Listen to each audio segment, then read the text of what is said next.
এখন যারা জুলাই আগস্টে আন্দোলনকারী যারা এখন ক্ষমতায় আছেন, হ্যাঁ, এরা এই 5 মাস 6 মাসে এরা কী করছে? এ কী উদ্যোগ নিচ্ছে? এই বিগত আমার এই 50 বছরের ঢাকা আমি দেখিনি এই কখনো সচিবালয় আগুন লাগবে। এই 50 বছরের মধ্যে এখন কেন সচিবালয় আগুন লাগবে? এই আগুনের সূত্রপাত প্রত্যেকে আসছে।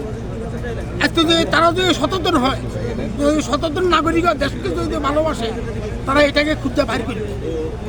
বাইর করা আমাদের এবং আপনাদের সবাই দায়িত্ব। এটা আপনারাও খুঁজবেন, খালি ওনারা খুঁজবে এমন না। আপনারা দেশের নাগরিক, আপনারা সাংবাদিক, আপনারাও আপনাকে ভূমিকা পালন করতে হবে। দেশের এত বড় ক্ষতি কে করবে? এই 50 বছরে দেখিনি ঢাকা শহরে যে সচিবালয়ের মতন ঢাকায় আগুন লাগছে। আজকে কেন সচিবালয় আগুন? জুলাই বিপ্লবী যারা আছেন নাই সার্ভিস, আমি এদেরকে আহ্বান জানাবো, হ্যাঁ, দেশের দিকে তাকাইয়া, দেশের মানুষের দিকে তাকাইয়া যেন ভালো একটা উদ্যোগ নিয়া, ভালো কমিটি দিয়া, তদন্ত করিয়া এদেরকে বাইর করা হবে।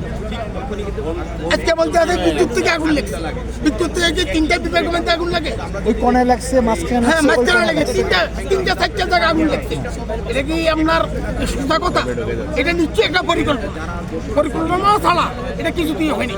তাদের প্ল্যানটা বাস্তবায়ন করে তারা কি একই টাইমে 3টা জায়গায় আগুন লাগিয়েছে। বাংলাদেশ ব্যাংকের রিজার্ভের তদন্ত প্রতিবেদন যখন জমাটা হওয়ার সাথে সাথে যেভাবে বাংলাদেশ ব্যাংকের যে কোনো তালার মধ্যে আগুনটা লাগে, ঠিক একই সূত্রে গাথা আমাদের সচিবালয়ের মধ্যে সেমভাবেই আগুনটা লাগে। তো আমরা যদি দেখি এখানে আওয়ামী লীগের দোসররা অবশ্যই জড়িত, বিভিন্ন মন্ত্রণালয় বা সচিবালয়ে যারা টাকা লুটপাটে যারা জড়িত ছিল তারাই এই কাজটা করিয়েছে। তো আমি অন্তর্বর্তীকালীন সরকারকে দৃষ্টি আকর্ষণ করতেছি যে এটা সুষ্ঠু তদন্ত যেন হয় এবং সিসি ক্যামেরাগুলো যেন অবশ্যই উন্মোচন করে, যেন এটা না বলে যে সিসি ফুটেজগুলো বন্ধ করে দিয়েছে আগে আগুনের বিঘ্নতার কারণে, বিদ্যুৎ স্পটের কারণে আগুনটা লেগেছে, এটা যেন না বলে, যেন সঠিকভাবে তদন্ত হয়। ধন্যবাদ।